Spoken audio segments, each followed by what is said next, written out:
Well, hello, I am Kirby, and I wanted to welcome you to our new podcast called The Dark Side, The Other Side of Awakening. This podcast is a deep and honest exploration of what happens when powerful medicines, specifically 5-MeO DMT, don't lead to the light and bliss. There is plenty of shows, videos, anecdotal stories about folks connecting with source, connecting with unconditional love. But what happens when the experience brings challenge, destabilization, or deep struggle?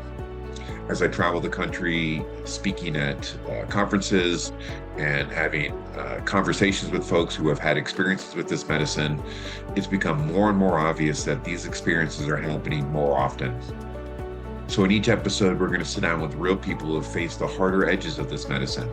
Again, not to sensationalize or to create fear, but to learn. As I shift away from facilitation and move more into the educational space, I'm always curious.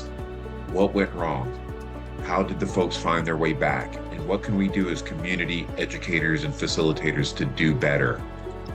So through these conversations, we're going to explore why careful preparation, skilled and trauma-informed facilitation, and thoughtful integration are essential. We're going to talk about the red flags, the importance of going slow, and what safe and supportive practices really look like. Again, let me emphasize, this is not, repeat, not an anti-medicine podcast. It's actually quite the opposite. I absolutely love 5-MeO DMT and believe it holds extraordinary potential for healing and awakening and liberation when it's approached with wisdom, respect, and care.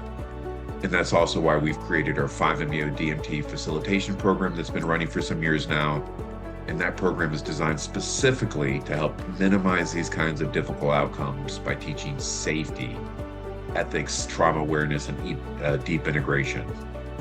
So, by sharing the full spectrum of experiences, the good, the bad, and everything in between, the beauty as well as the challenges, my hope is to empower you to walk your path with clarity, safety, and importantly, reverence. Let's begin. I hope you enjoyed the podcast.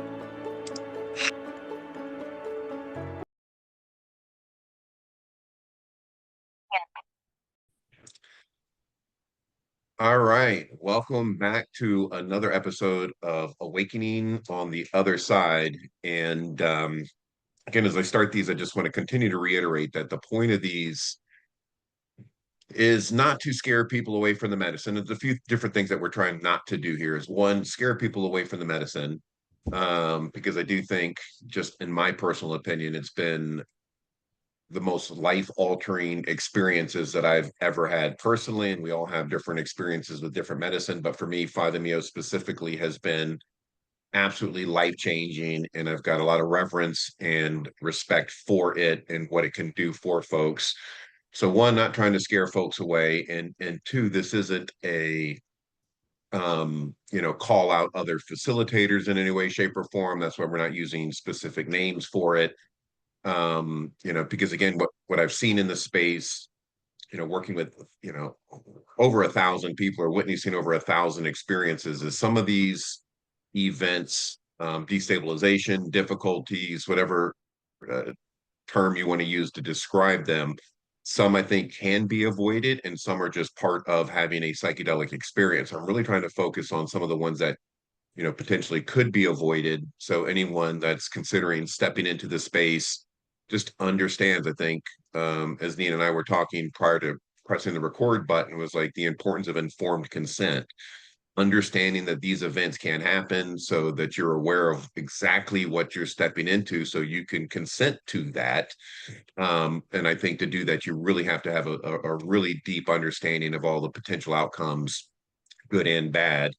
So that all being said, again, excited that you guys are here. Thank you, Nina, for taking some time. I've known Nina for a while now and have been in the space with her, and I just appreciate her taking some time and sharing her story. So I guess to start with, do you want to tell us just a little bit about yourself, and if you're comfortable with it, sharing maybe what led you to work with 5-MeO DMT or Bufo to begin with?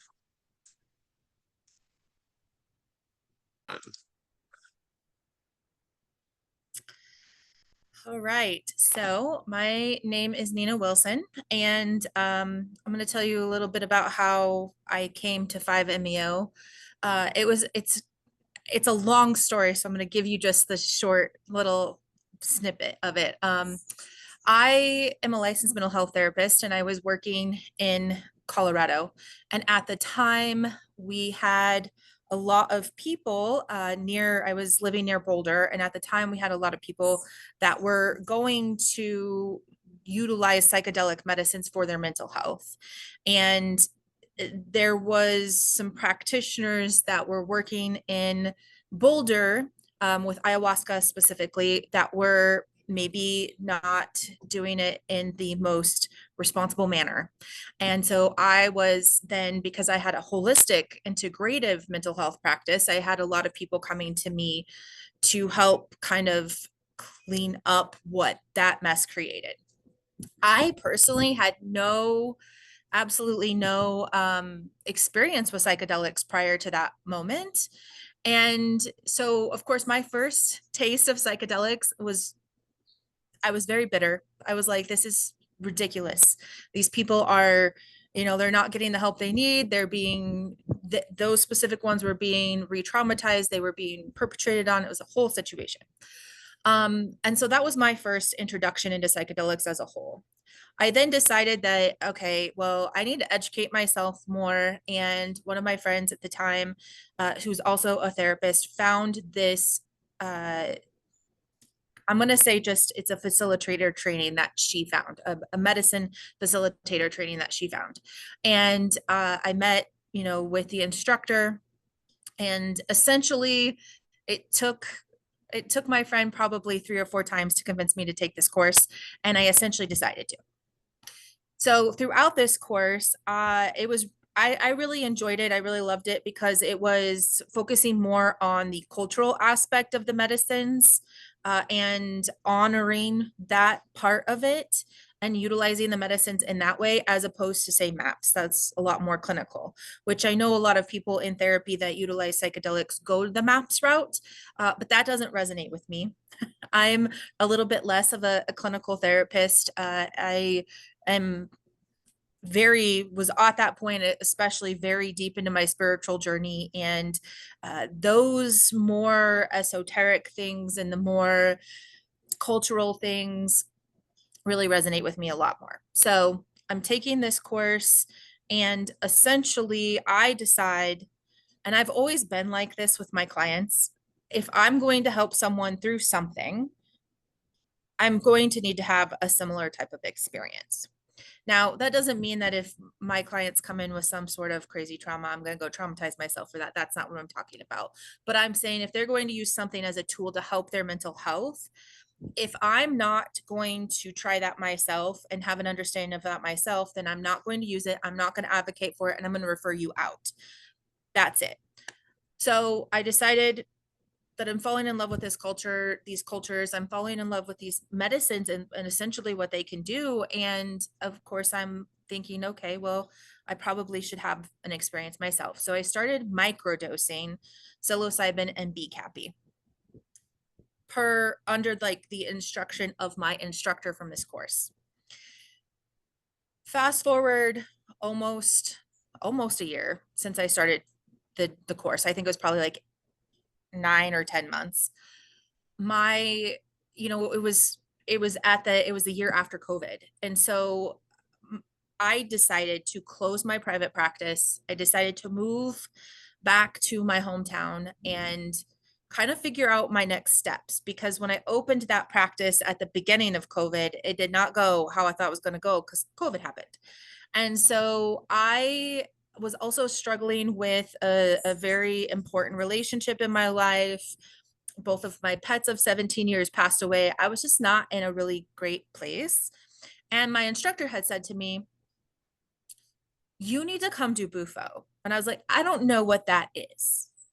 Because although, those medicines and things were in the course and we were learning a little bit about those things, I didn't really know much about it. We hadn't gotten to that part yet. Like, I hadn't graduated this course yet.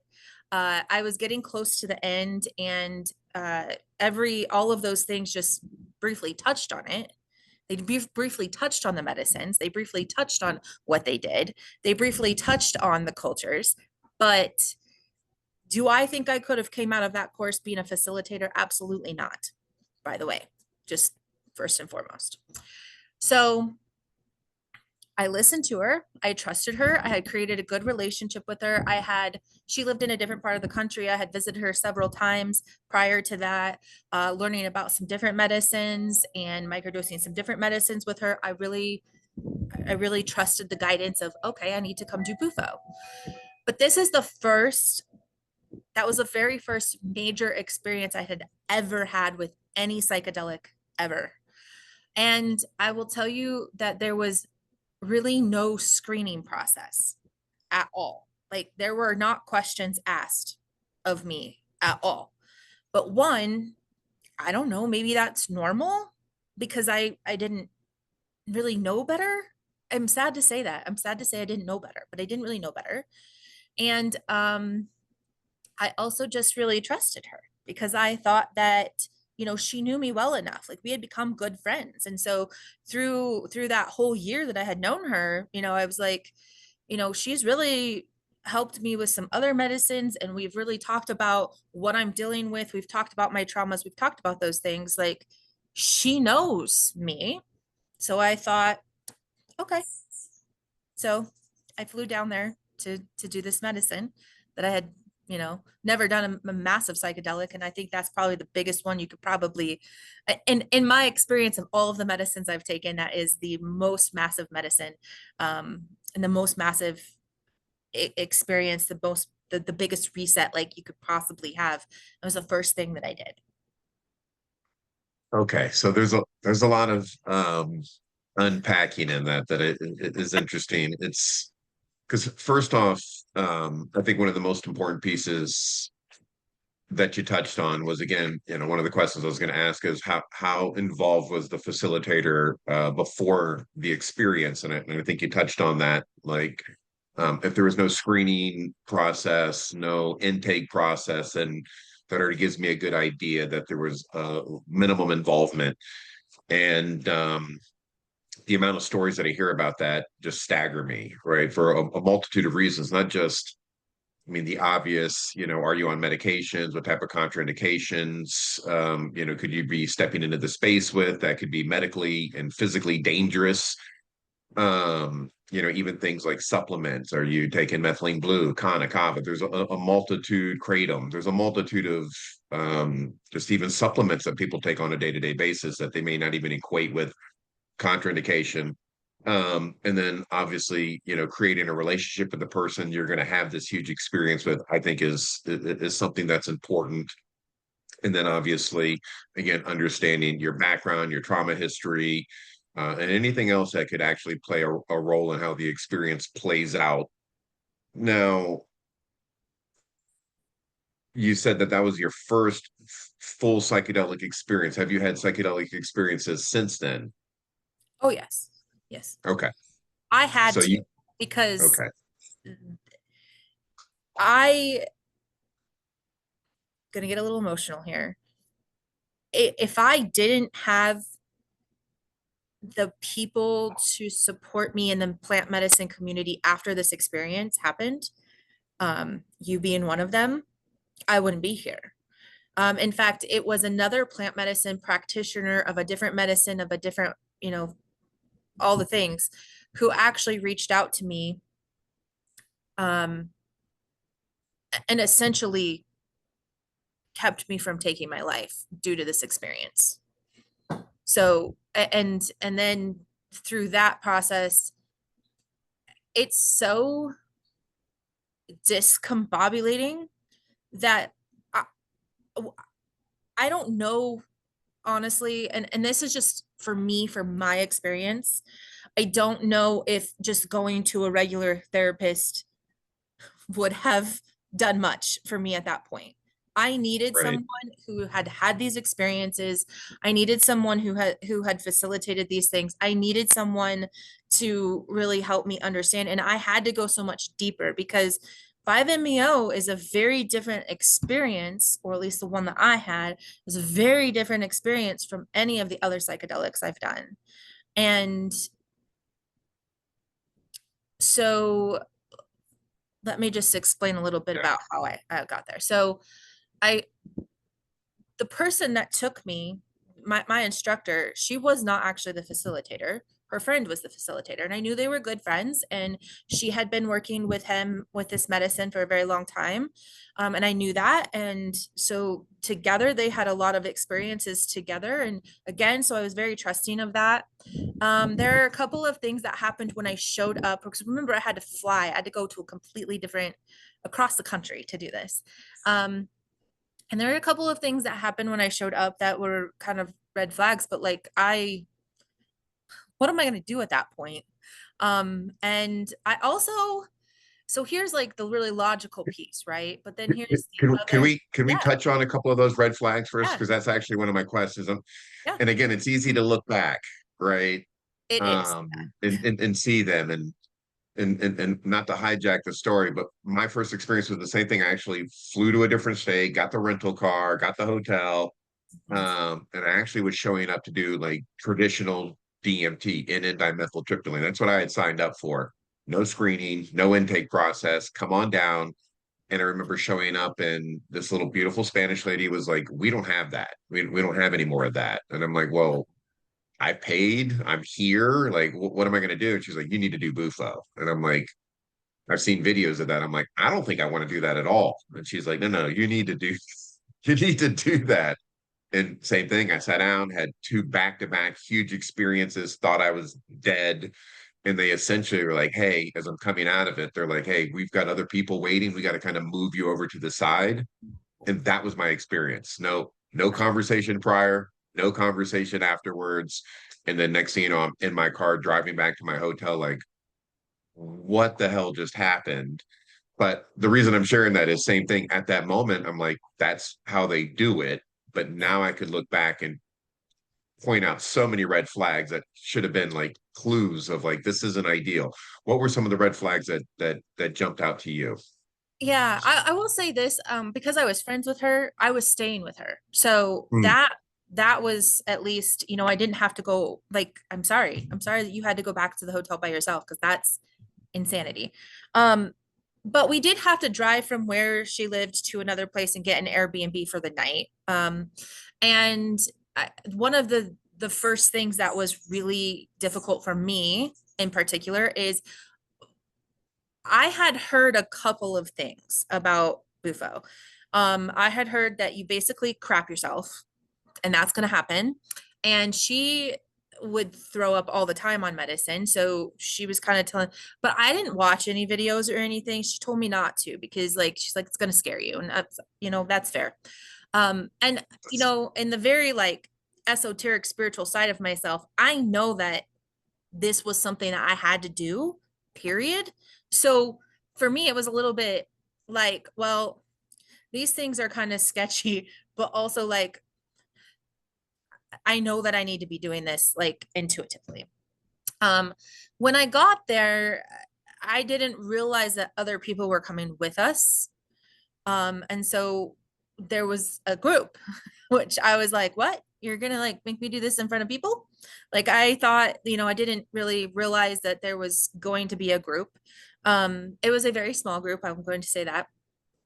And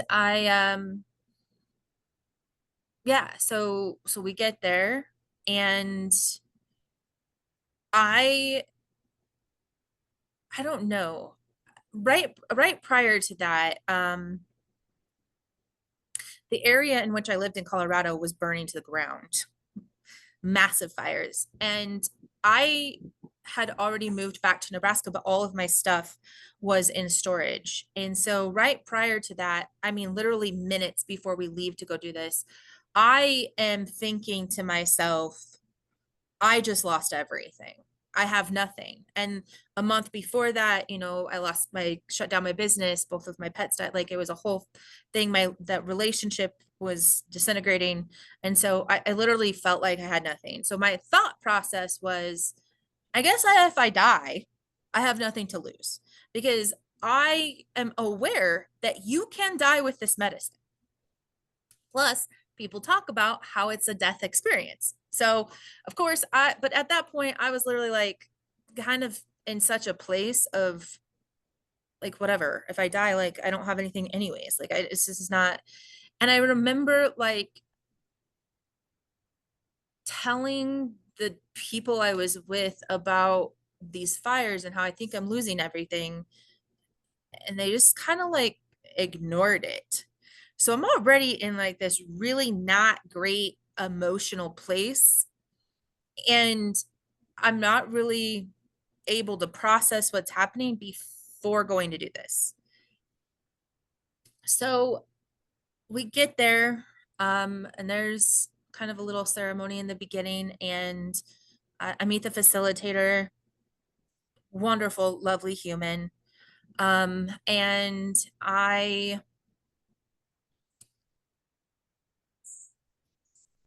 don't even remember who like went first or any of that.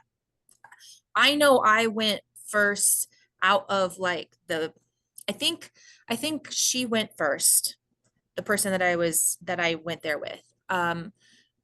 But she was co-facilitating. So those two were facilitating together. Um, and I was just like, okay. And then I went, and then the other person went. So the first experience, I remember I was sitting there and I remember looking at the facilitator in his eyes, and I said, I'm really nervous. I'm not gonna have enough. And he's like, don't worry about it, you're gonna be fine. So there's this all these medicines in these little tubes, and they're all different. They're not dosed in any sort of manner. They're all of them have different dosings in it. And Right. you just intuitively pick your medicine. Oh, so for folks that don't know, most facilitators that are facilitating bufo, which is what this experience was, use like an eclipse pipe with little glass vials, right? I'm guessing that's what it was. Because that's what I did for years. And so you're saying that he had just kind of measured different doses in each of these vials, probably within a range, and then you picked the vial. Yeah, it's just in this box, and you just like intuitively eeny, meeny, miny, mo pick, and that's what you are supposed to do. So I do it. He serves me.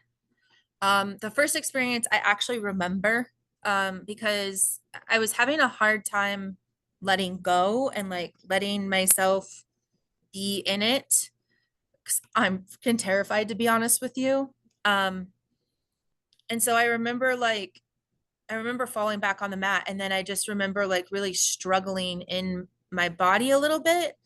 Um, and and then I remember I do remember some of my personal spiritual guides that I have worked with for years prior to that showing up and then like showing me some cool like party trick looking things. I don't know how to explain that.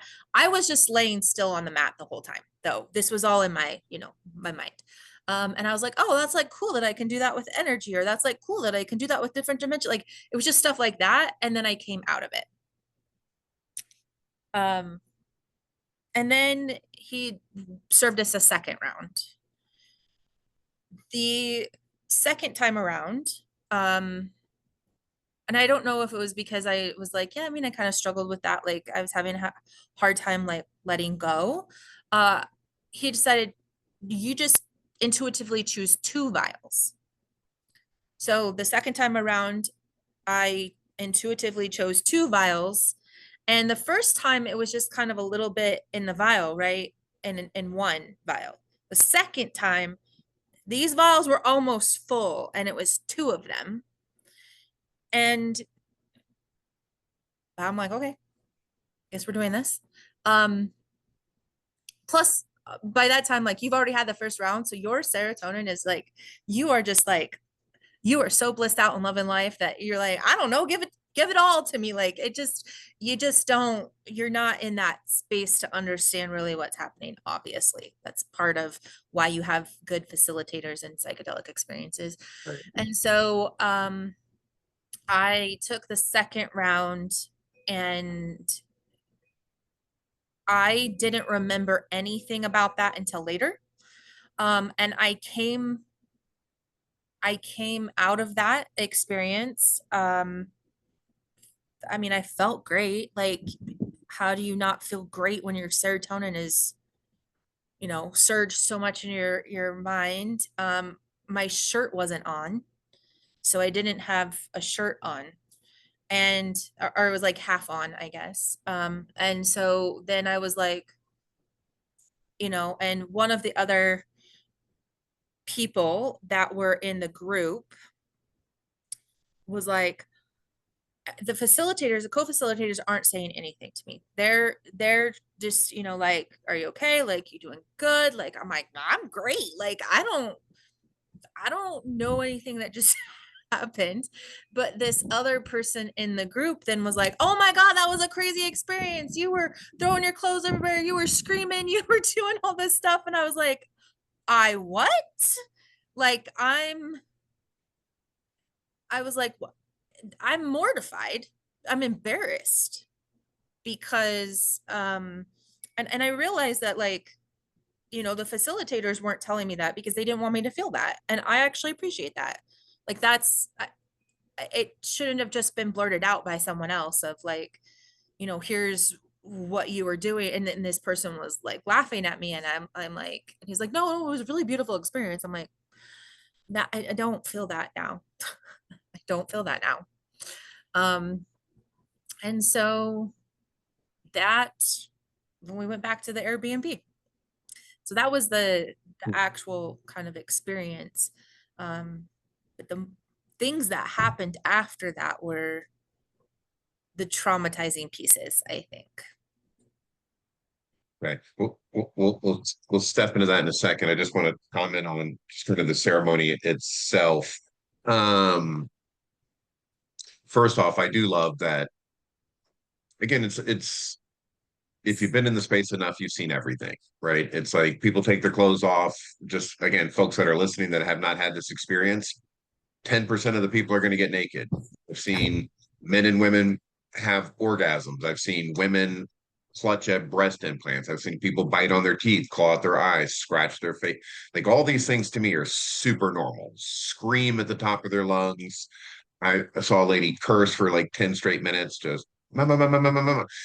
It's also normal, right? It's just some energetic expression that somebody's having. So I think for the facilitator standpoint, somebody taking off their clothes, to me it's like that's just another day in the office, so to speak, right? It shouldn't be a big deal. So I appreciate same thing that they, it's like that's fine, that's normal.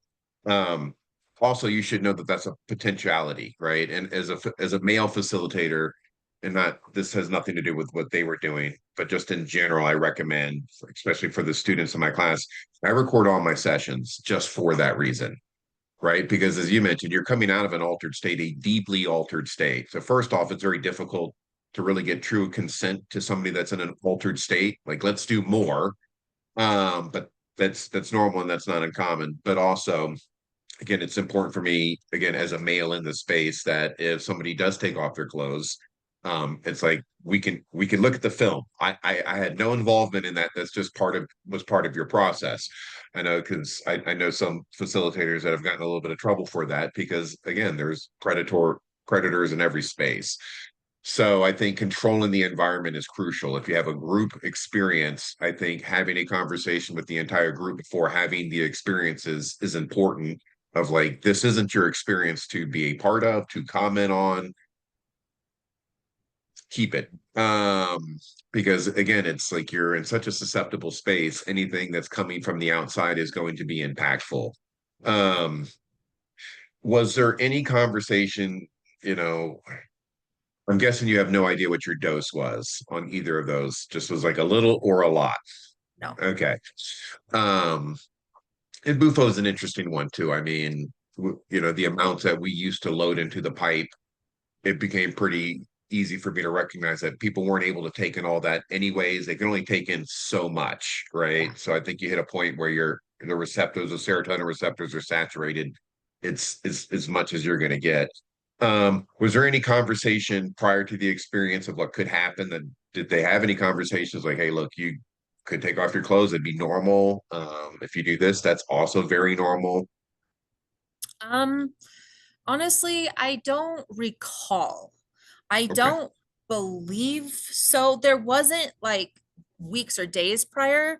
If there was conversation about that, like when I showed up to do it and or in those couple of hours before that, I don't actually remember a lot of that. that's I fair. don't remember a lot of the things the couple hours prior to the ceremony or prior to arriving for the ceremony. So I don't want to say that there isn't, but by that time, like too little Sure. too late, like I'm already there. I'm already going to do this. And honestly, like I'm a very primal person. So taking off my clothes, screaming, like being all crazy, like that's actually probably very normal for me. I think what Right. ruined it for me was that having that other person just kind of blur all of that out. And then all of a sudden, like I'm kind of embarrassed because I was like, oh my gosh, I like did that in front of all of you. Sure. I do remember again, I was concerned, like, do I need to get a depends? Because am I going to like soil myself? Like that was my concern because I had heard about that or throwing up. I didn't do either of those things, by the way. I've never done either of those things in any medicine, including compo, which is really interesting because that's kind of what that's for. But so I don't know, like it just I don't really recall that at all. Um, That's fair. That's but it fair. was it did kind of take away from like that ending piece of that. So you're leaving the ceremony still a little uh enlightened on the serotonin, still seems like a decent experience. I guess at what point did you realize the experience had become a little bit destabilizing or difficult to process? Yeah, so I went back to the Airbnb with the people and I was uncomfortable with a situation there. So I was just kind of uncomfortable, but I was just like getting through it. I actually stayed with that instructor for a week after that. And we had a lot of conversation. I was sleeping a lot. Um, but in these and while I was sleeping, I was actually remembering the visions that I was having when I was in the Bufo experience. So it was actually really beautiful for the week after because I'm in this very blissed state and I am now like consciously remembering what I experienced in that. And that was extremely beautiful. There was a past life thing that like came up and she suggested that we dose some more psychedelics at the end of the week to work through that. And we did. Whether that was a good idea or not, I don't particularly think it was a great idea now that I know what I know. But at the time, like I don't know. Like I don't know a lot, right? So and it was a good experience. So like I don't want to take away from that. That was actually a good experience and it did help me work through a lot of things that were happening in my current life and whatever. So that um then I left. I went back home and I am a verbal processor, so I need to converse about things. And all of a sudden I was kind of being flooded with just previous trauma or like just weird perceptions or I don't know, just like everything was different and I couldn't explain it. And so I was texting this person a lot and within a week, so we're talking now 2 weeks, within a week of me being home, 2 weeks after the experience, um that person stopped texting me back. The facilitator stopped messaging me back probably 2 weeks after, 2 or 3 weeks after that. So about a month after that. Um, and then I'm just left, not having any understanding and not having anybody to process any of this with. And I'm just like, again, I'm sorry, but like, if you've not had these experiences, it's not going to work.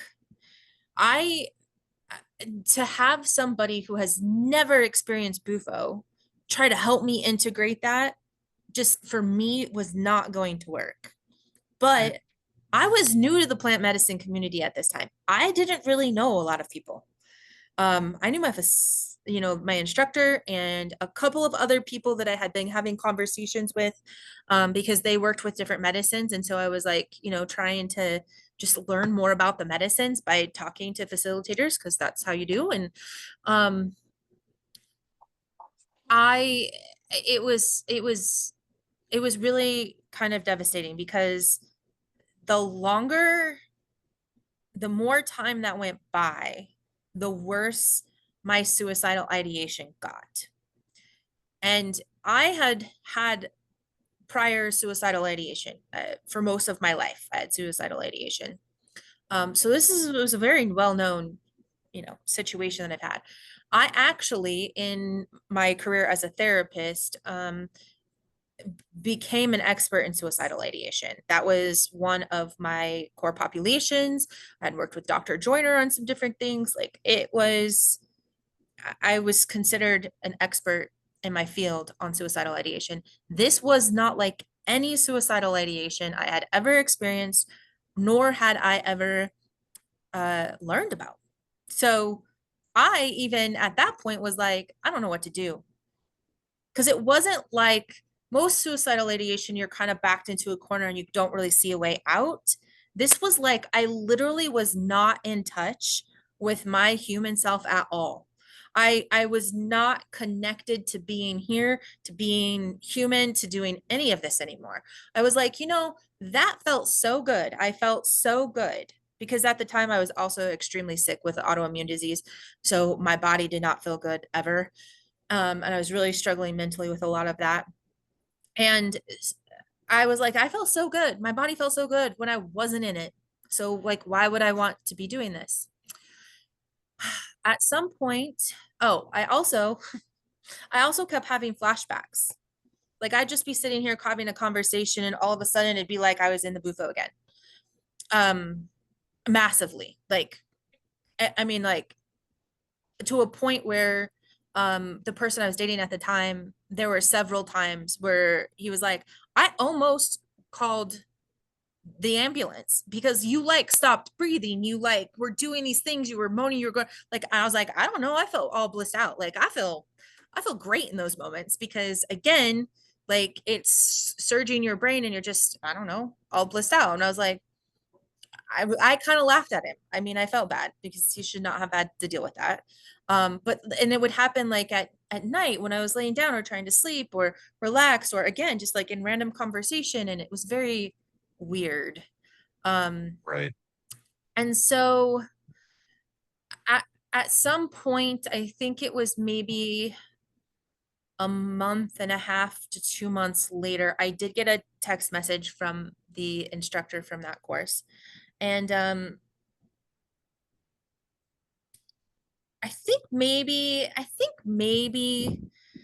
prior to that, I do recall, and again, this is all kind of blurry, but I do recall getting a text message from her just saying, like, you're just too much. I very much remember saying, like, it's just too much. You're too much for me. I can't help you process this. Because I was constantly texting her, because I was literally just like, what is happening to me? This is so bizarre. I'm living in like this weird reality, and I don't want to be here at all. And like, this doesn't feel right. And none of it was explained to me. It was just like, you're too much. I can't deal with this. And so a couple months, I think it was like 2 months later, I did get another message from her that was like, hey, I did my own like spiritual journey, and I figured out like spiritually why this all happened to all of us. And I was like, no, like, don't ever contact me again at this point. Like, I'm right now trying to every day not kill myself. So like, please don't. Um, So subsequently, again, as I'm trying to learn more about all of the medicines and I'm, connecting with different practitioners, I had this woman reach out to me on Facebook and she said, hey, I'm gonna host an Iboga ceremony. Do you want to come? And I'd had several conversations with this lovely woman, and I responded back to her. I'm not going to use the words that I used because it wasn't nice, but I was like, absolutely not. Psychedelics are horrible. Nobody should ever do these things. And this is like, I no, absolutely not. She immediately read that message and called me. And I picked up the phone, and that beautiful human, getting like a little emotional thinking about this. She sat with me on the phone for 3.5 hours and explained to me everything that was happening to me. 3.5 hours is all it took. Because after that, I was like, oh, now I know what to do with this. I know how to interact with it. I did not realize that it's fat soluble. So it takes, 3 months to titrate fully out of your body. And that's why I was having flashbacks. I had no idea. I literally thought I was losing my mind. Um, I didn't realize that, kind of this is how she explained it to me. And I know different people and different practitioners maybe have like different views of this. So, which is fine. But this is how she explained it to me. She was like, you know, um, Bufo is the God particle. So it gets you in touch with your God self. So it's if you're already a little, struggling with your humanity or a little disconnected from your humanity, if you go and you take this medicine, it can further disconnect you from that and yeah, make you not want to be here at all. She's like, a boga is the human particle. It connects you to your human self. And that, very much it shows you your ego and it's really dark and dirty like that. And ayahuasca is the soul particle and it shows you your soul self. And she's like, and this is why this is kind of the triad of these three medicines. And like, she was really explaining that. I was like, oh my God, okay, this is making more sense. And immediately, because she helped me understand that, I was able, because the night prior to her sending me that message, I'm going to back up just a little bit.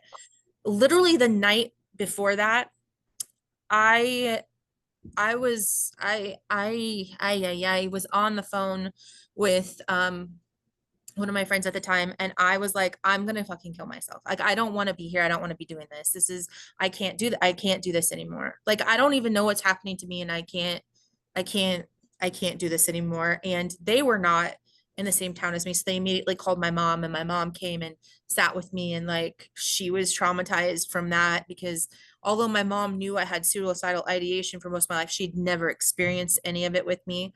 Um, and so my mom is sitting there, like, and so then the next morning is when this lady sent me this message and we're on this phone call. And but immediately after that, I was like, oh, now that I'm understanding why I'm feeling suicidal, I can do something with that. And so I was able to do something with that. Um, and then, I did go, so exactly 3 months after my Bufo experience, I did go and sit in a boga with her. And it saved my life twice. Not only did it reconnect me with wanting to be here and be human and do the things, um, it also, because Iboga is actually known for its physical healing properties as well. I was very, very, very sick. Like, I was dying. When I showed up to that ceremony, she looked at me, she's like, you're dying. I'm like, I know. My liver was shutting down. Like, it wasn't, like, it wasn't good. And it helped me release those physical health issues that I had. And then 3 months later, after that, I went back and did Iboga again. And then exactly 3 months later after that, I came and sat in ayahuasca with you. Um, and during the ayahuasca journey that I had with you, first of all, thank you. Um,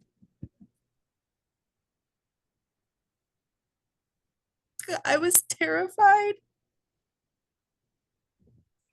to do any sort of DMT again because I didn't know what that was going to be like.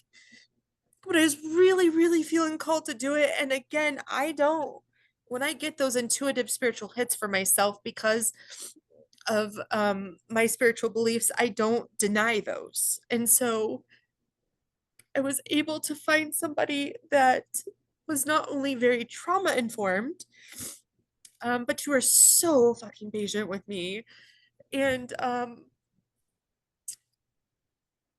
I really needed that because it was in the ayahuasca.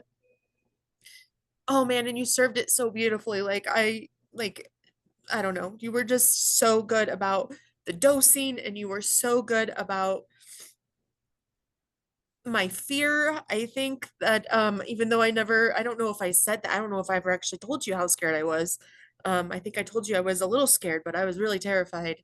And you were just so good about handling everything, and even kind of the craziness that did happen in the ayahuasca the first night.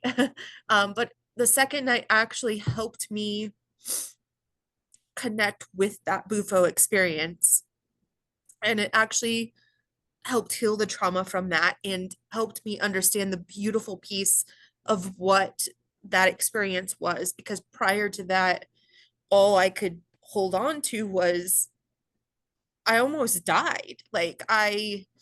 And not really because of the medicine, but because of everything else. And so I really needed that. I really needed that in order to not just get through that traumatic piece, but also to understand and integrate how beautiful that medicine is, and what it really did for me. And I'm going to tell you that I'm sitting here 4 or 5 years later. That bufo experience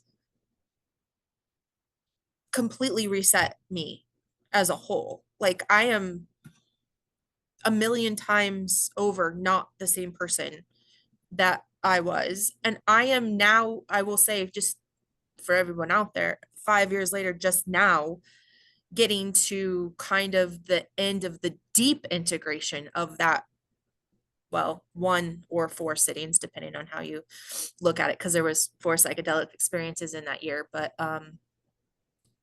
I I mean, I stopped everything. I stopped my career. I moved away from my support system, which I now realize wasn't really a support system. I moved across the country, and like waited tables while I was just deep in my inner work, trying to integrate it, because it did change everything. It changed my perspective of everything. It showed me, all of those experiences really showed me the core of what my mental and physical health issues were.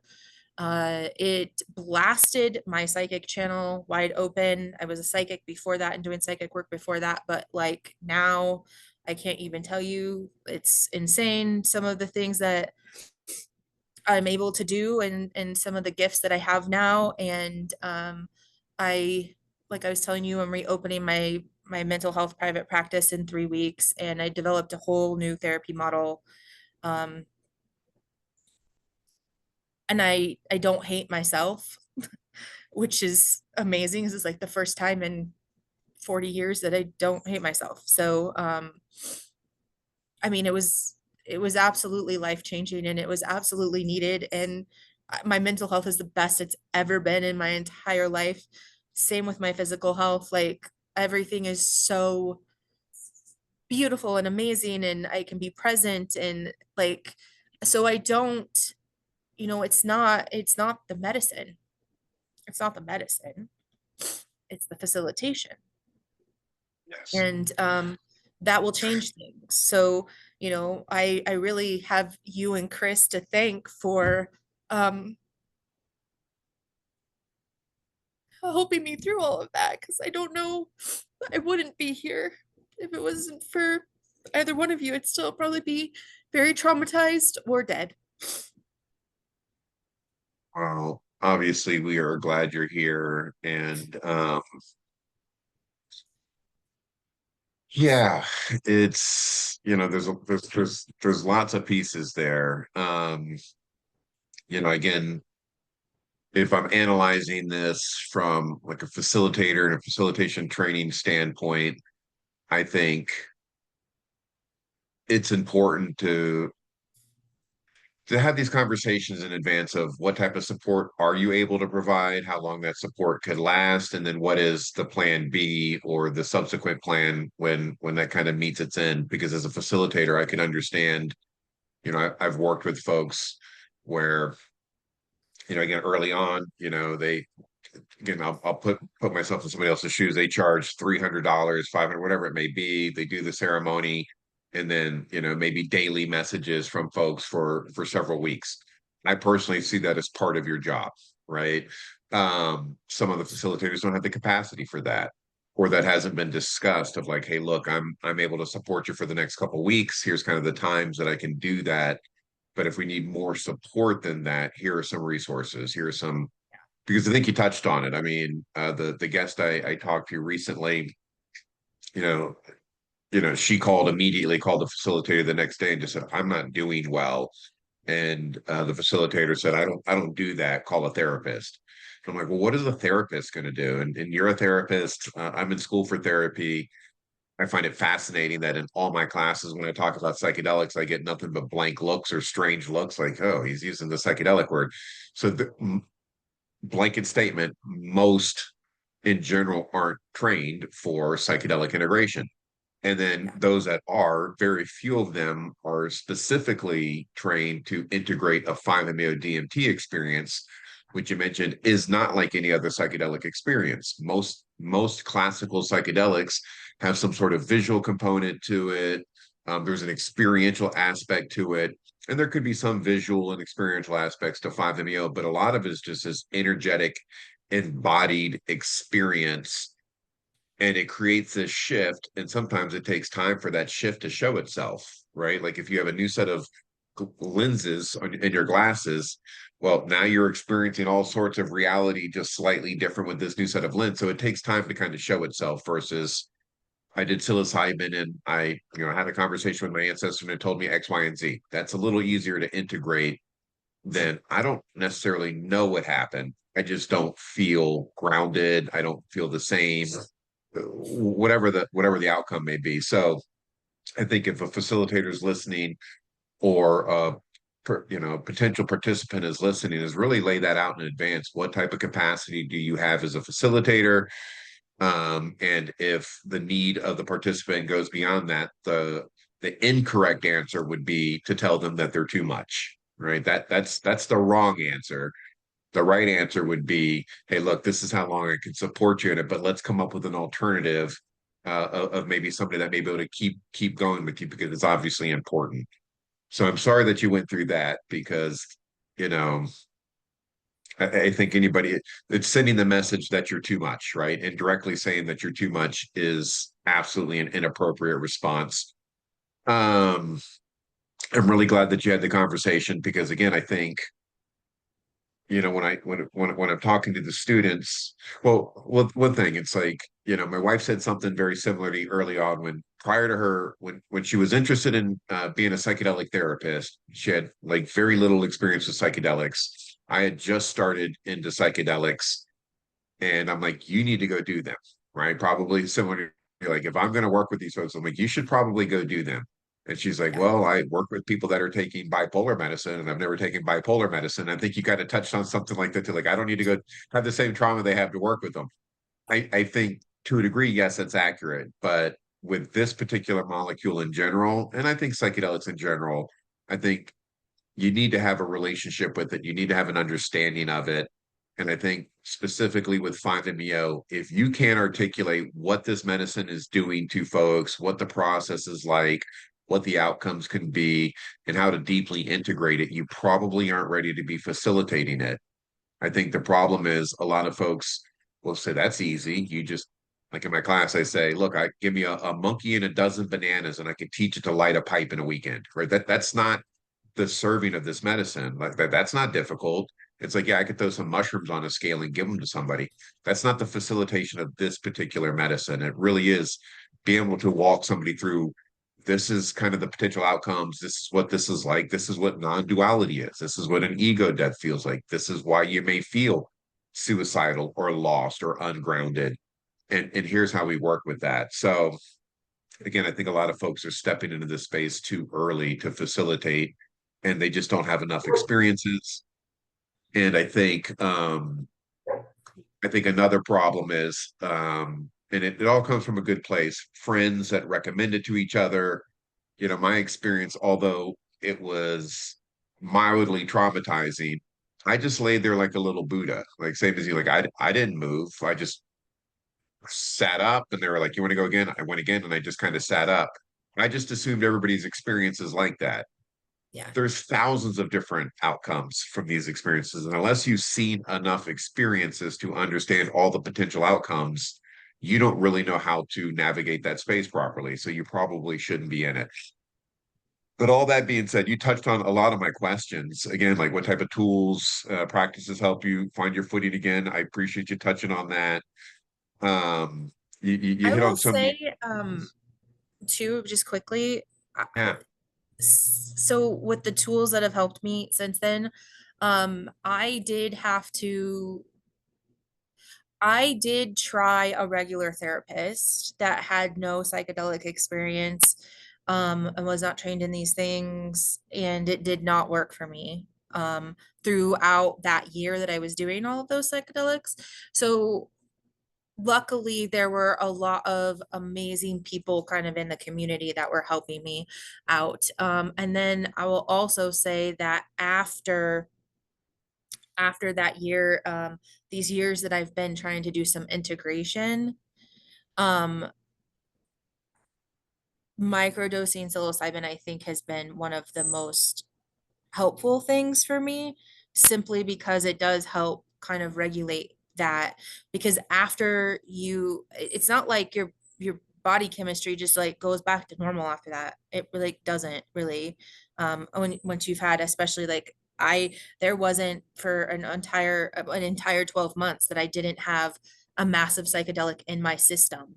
Because it by the time one would start to titrate, like get to the end of titrating out of my body, I would go do it again. So that's not, that was my own journey. I don't necessarily suggest people do that. That's not, we're all on our own journeys. But I think, and then I wouldn't have been able to do that without people that were really knowledgeable in psychedelics and in the community. So I think and then like you said, like I personally had such an experience of different perception and different, like, what the heck is the world, that I personally needed to I basically came to New Mexico and isolated myself for years yeah. to integrate it all, which has been a beautiful blessing experience. Like, I don't that was great for me. I know not everybody can just step out of their life and do that. And so it is like you need so much support, and you definitely need people that know what this is like. Well, if again, if you view everything as energy, which I do, I try to keep my woo meter low on these conversations. But I do believe everything is energy, and everything that ever happened to us is an energetic signature that we're holding, right? And if you look at the animal kingdom, if a lion chases a gazelle, once the gazelle gets to safety, it's going to start vibrating. It's shedding that extra adrenaline, and going back to essentially homeostasis, and then it's back to eating grass. And I tell folks, like, when was the last time somebody cut you off in traffic and you lost your mind and you pulled over and kind of vibrated that out of you, much less heavier traumas. So by the time somebody's come into a 5-MeO experience, and a lot of the conversations around 5-MeO or Boof was always about the mystical experience part of it, like, oh, you can connect with God, one with everything. And yeah, that's beautiful, and that's a piece of it. But the other piece is this somatic experience that really is, that's what the screaming and the moving and the shaking and the vibration. I just served a good friend of mine this weekend, and you can just see him just, and I'm like, it's changing him energetically. He may not have a visual cue to that. He may not have a remembrance of that, but it 100% is shedding this like energetic signatures that we've collected our entire lives. You're going to be a different person, right? It could be very subtle, but you're going to be a different person, in my opinion. And it's like, an analogy I use is like my wife has beautiful long curly hair. After so many times in the shower, the drain starts getting plugged up a little bit with the hair. So so if you think that's like your energetic body, water's not running as smooth. There's like little stoppages in it. So you do a little liquid plumber, a little liquid Drano, and it slowly but surely unclogs it. Now the water is flowing smoothly. Well, Yeah. that's going to feel different. So people feel differently. They're experiencing reality subtly differently. But again, there's no visual cue to kind of tie it to. So they're like, I'm off. Something's off. Like you're Yeah. different, but the fact that you think it's off is where the integration could really be impactful of like, maybe, but let's explore that. Maybe you're actually on. You know what I mean? It's just feeling different than you've always felt, which is kind of the point of a lot of psychedelic experiences is this shift. And I think to your point on the psilocybin microdose, I think a lot of these medicines could be done. Even 5-MeO now, the protocol that we use and that I train is like, why are we starting with these large mystical experiences? Why aren't Yeah. we moving slowly? Like, again, if I went to a psychiatrist for depression, they don't start me with the largest dose, right? They're like, let's find the minimum effective dose, allow your nervous system and body to start making these shifts and adjustments and shifts slowly but surely, and then we're more prepared for that bigger experience. And you know how to work with the bigger experience, because in these medium experiences you're learning to kind of expand consciousness. It's adding this neuroplasticity, and then in between the sessions, over weeks and months, you're learning about how can I be, settle, how can I be more mindful, how can I be more present, how can I be more conscious. So you're building this like kind of baseline for this larger experience. And I think psilocybin's the same thing, microdosing that, taking advantage of that neuroplasticity if you're using or doing practices that are going to support that. Yeah. So I don't think I think that's something that I recommend for folks too as a part of the integration. Is like once we get to a certain point, not immediately, I'm like, let's just let this experience be this experience for a period of time. And then to kind of hold on to that, there's other practices that we can do to kind of stretch it out and make it more of your nor. I call it like you're changing your baseline personality to this new normal. And then we want to kind of solidify that new normal. Um, all that being said, I guess in closing, because I've taken a bunch of your time and I really appreciate your story Fine. and sharing. What would you want others to know before stepping into the space? What would be your advice or thoughts?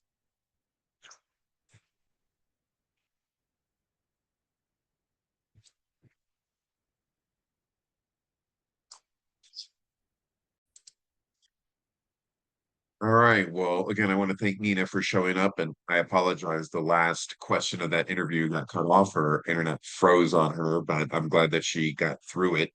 Per usual, at the end, I just like to create a space for just some in thoughts. And again, the objective of this is not to scare people away from this medicine. This medicine absolutely, absolutely saved my life, which means it saved my marriage. It saved my relationship with my daughter, and my son and my friends. It absolutely is an incredible medicine.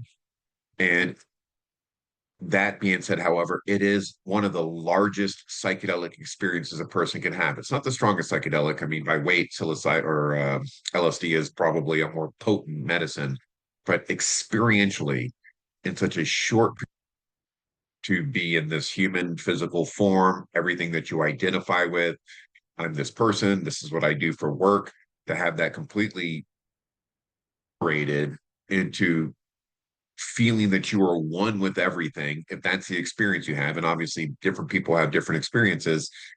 But when that happens, it really leaves, this residue of a potential destabilization for folks. It's a huge experience. And it's just important to know that. So again, questions to ask a facilitator based on this conversation. What type of integration support do you have? Are you trained in integration, specifically with this medicine and this molecule? And if so, what's that look like? How long should I expect that support? What happens if I need additional support? What type of community do you have to support you after this experience? What type of dosing are we looking at, and what should be the potential outcomes from that? And again, there's a multitude of outcomes, but is it a small dose, medium dose, larger dose? What could happen in that space? Also, what's the environment going to be like? How safe is the environment? Are there going to be other people there? You shouldn't show up to a ceremony that you think is going to be an individualized ceremony and have a multitude of people there. Group ceremonies can be beautiful. Group ceremonies with strangers could be, it can go several different ways, but you should have that choice. Yes, I do. No, I don't. So those are some pieces. I hope this is beneficial to you. I appreciate you tuning in, and we'll talk soon.